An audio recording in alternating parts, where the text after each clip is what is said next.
holiday season, see how local growers are preparing. And tonight is the first Democratic debate. Find out what you need to know to be prepared. Stay tuned. Tiger TV Newsbeat starts right now.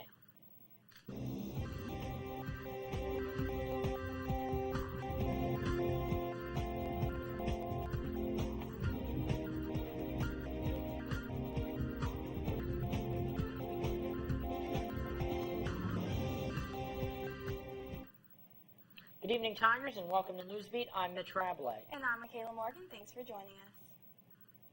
You wouldn't think to combine science and art at first, but graduate student Mike Strumbus is using both to put a new twist on pottery. Tiger TV reporter Gillen Breedy takes a look at how throwing pottery can teach us a little something about science. It's really cool to be able to color something in a way that is really non-traditional in ceramics. I really love throwing on the wheel. The feel of porcelain in my hands is like kind of that feeling when you just wash your sheets and get into bed. Maybe they're still a little warm.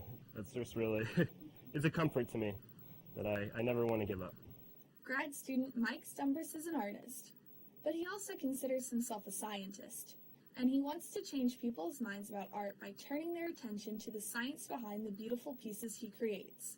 Using radiation, Mike is able to change the color of pottery in its cold state as opposed to using heat to change it. Found this rock on the beach, beautiful rock, and I thought this is something I need to have in a glaze. It's up how the color was formed naturally, and I found out that it came from radiation from the Earth's crust.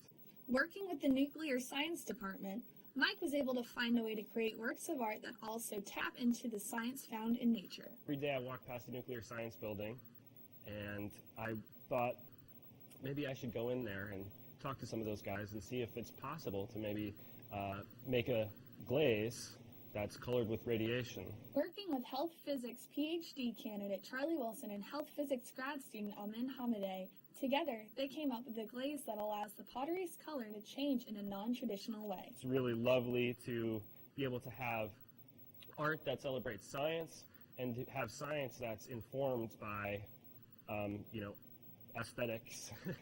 So now Mike doesn't just get satisfaction working with his hands.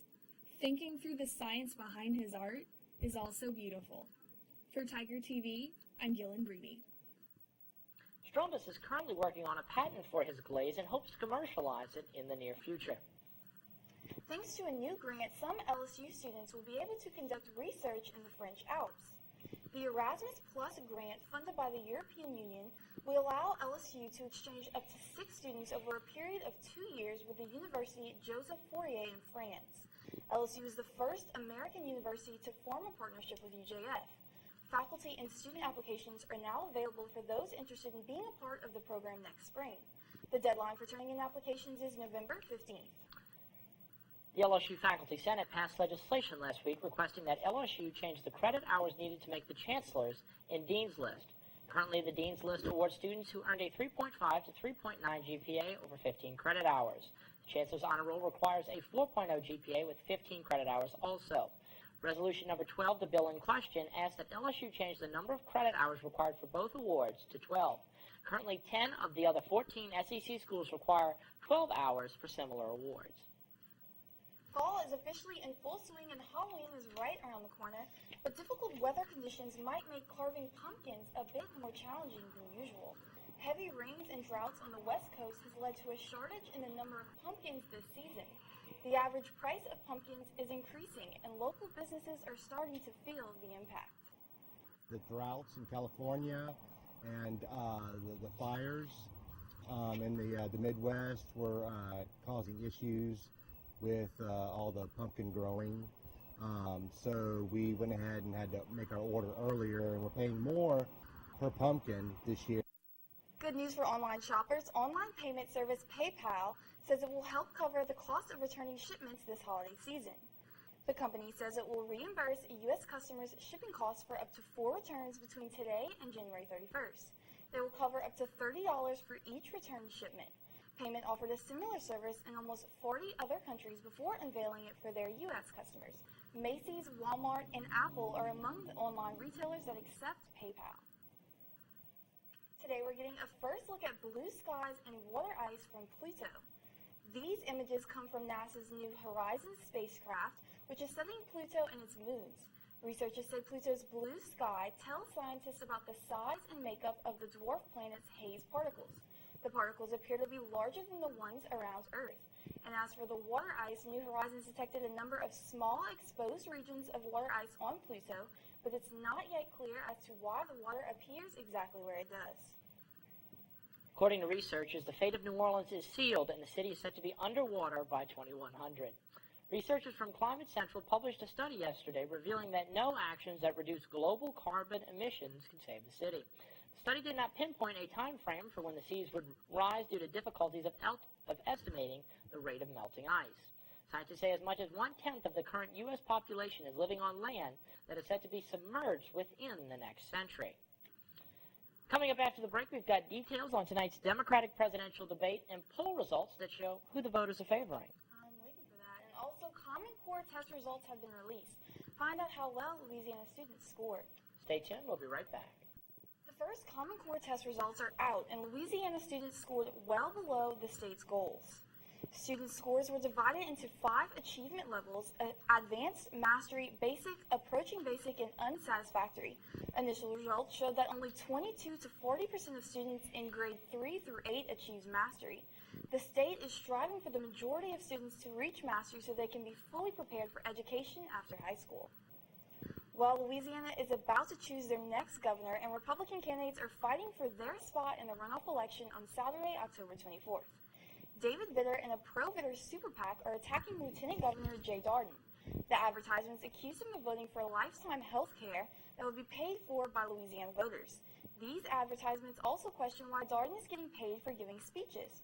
Darden's campaign responded, saying Vitter is twisting the truth. Those ads are distortions, they're false, they're intentionally designed to mislead and get people all upset. Tonight could be a make or break night for several presidential candidates as the Democrats gather in Las Vegas for their first debate of this election. Former Secretary of State Hillary Clinton and Vermont Senator Bernie Sanders will be facing off for the first time in tonight's debate. This also marks a chance for some of the lesser-known candidates, such as former Maryland Governor Martin O'Malley, Jim Webb, and Lincoln Chafee of Rhode Island, to gain some momentum and get on the voters' radar. The candidates will face an all-CNN panel, and Anderson Cooper will be moderating the event. The candidates will be given a paper, a pen, and a glass of water in case they need it. The debate starts at 7:30 and will air on CNN. Polls leading up to tonight's debate show that the majority of voters favor presidential candidate Hillary Clinton. Former Secretary of State and First Lady has a 16-point lead over Senator Bernie Sanders in Nevada. And Vice President Joe Biden opts not to run, her lead over Sanders widens to 22 points. Polls show Biden will become a top-tier candidate as soon as he joined the race. CNN reportedly has a 6th podium stashed away ready tonight just in case Vice President Joe Biden decides to join the fray at the last second. In South Carolina, the third primary state, Clinton tops Biden by 25 points and Sanders by 31 points. Without Biden, Clinton's margin over Sanders expands to 50 points. Hours ahead of tonight's Democratic presidential candidate debate, a commercial has been released calling for Vice President Joe Biden to run. The ad was created by the Draft Biden 2016 campaign. It features audio of Biden giving a speech about his father's struggle to find work over photos of working families struggling to make ends meet. An announcement about a potential bid for the presidency from the vice president is expected sooner than later. The only deadline facing Biden is one for delegates. Candidates must declare their intent to a state's party in order to participate in the March 1st primary. Coming up after the break, the British police have had enough when it comes to hoverboards. See how they plan to get them off the streets. Stay tuned. We'll have more after the break. Tired of hoverboard riders on campus? Well, apparently police in the United Kingdom want them off the streets too. Hoverboard riders in Great Britain will no longer be allowed to ride their boards in public. Officials consider the two-wheeled, self-balancing scooters vehicles, so they are not allowed on sidewalks. They're also considered too dangerous to ride on major roadways due to the lack of protection for the board's operator. Many hoverboard riders in the UK took to Twitter to voice their frustrations over the ban, and some users called the decision closed-minded and asked for the ban to be reconsidered. Well, that's all the time we have for today, but you can stay updated with Tiger TV Newsbeat on tigertv.tv. And don't forget to follow us on Facebook and Twitter so you can stay informed on all the latest stories and breaking news right here on campus. Thanks for watching. Good night, everybody.